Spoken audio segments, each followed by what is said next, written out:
Ar pinigai atneša laimę? Jau ne vieną kartą sakiau, kad gyvename labai įdomiame pasaulyje.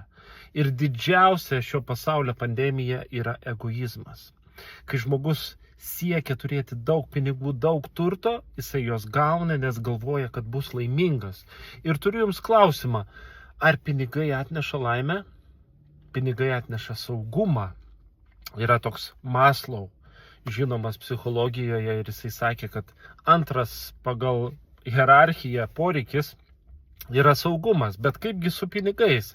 Ar jie atneša tą tikrąjį saugumą? Atsakymas taip. Bet kai žmogus turi labai daug pinigų, jisai gali net prarasti saugumą, nes tada galvos, kaip tos pinigus išlaikyti, ką su jais daryti, ir tada vėl žiūrėk, jisai nukris žemiau to laiptelio ir pradės gyventi streso būsenoj. Taigi vėl grįžtu prie klausimų, ar pinigai atneša laimę?